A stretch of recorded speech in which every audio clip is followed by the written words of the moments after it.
Good evening, Father Dong. In this video presentation, I will discuss Immanuel Kant's prolegomena to any future metaphysics. And after that, I will go to Hegelian criticism of Immanuel Kant. Prompted by David Hume's skepticism, Immanuel Kant addresses the question whether and how metaphysics is possible. In his prolegomena, Kant distinguishes between the a priori and a posteriori cognitions, and between the synthetic and analytic judgments. Knowledge we gain from experience is a posteriori, and knowledge that we acquired independently from experience is a priori. Synthetic judgment is whose predicate contains information not contained in the subject, or shall we say, not true by definition. Say, for example, a bachelor is happy-go-lucky. Kant calls it ampliative because it provides new knowledge. It provides new knowledge of the subject. Analytic judgment is whose predicate is a mere analysis of the subject, or shall we say, true by definition. Say, for example, a bachelor is unmarried. The predicate unmarried is implicitly contained in the subject bachelor. Hence, all analytic judgments are a priori, for the judgments here are definitional truths. And all synthetic judgments are a posteriori, for the judgments here depend on experience. But this is wrong for Kant. He further insisted that there is synthetic a priori knowledge. Say, for example, in mathematical proposition 7 plus 5 equals 12. What we think first is the unification of these two numbers into one, and comes after the concept of 12.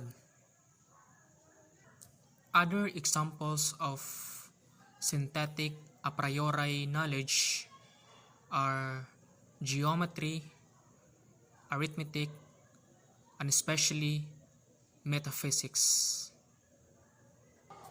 In Kant's Critique of Pure Reason, he argues that space and time are formal features of how we perceive objects.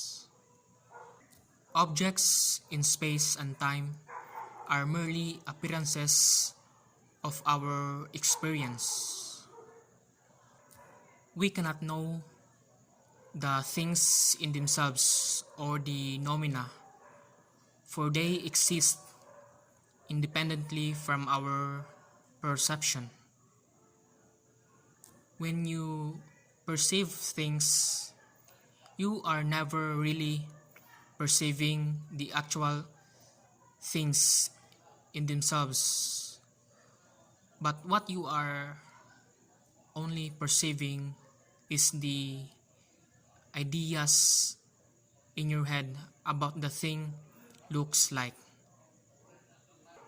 In the other sense, there are two words for Kant: the nominal world, which is the world of things outside us, the world of things as they really are. And the other world is the phenomenal world, which is the mental world, the world inside our heads. And this is now Immanuel Kant's The Doctrine of Transcendental Idealism. We perceive things not as things in themselves, but only the way they appear to us under the conditions of our sensibility. Hegel is in contrast to Immanuel Kant's teaching with the view that the understanding should not to go beyond experience. As mentioned earlier, Kant argues that we cannot know the noumena or a thing in itself.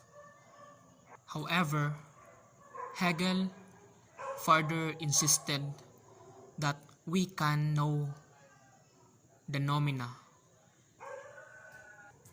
The big word in Hegelian philosophy is the Geist, or the mind, or the spirit. For him, reality is mental or spiritual, and with that, reality is historical. He has a unified vision of reality, and this means that the absolute or God is part of the historical development. Hence, God is not timeless.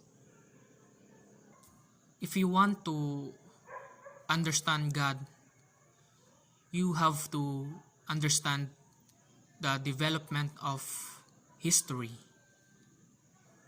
Thus, history is the unfolding of the Absolute or God. Metaphysics is our basis of everything. Kant's rejection of metaphysics is like a nation having a temple without God. Again, good evening, Father Dong, and thank you. God bless.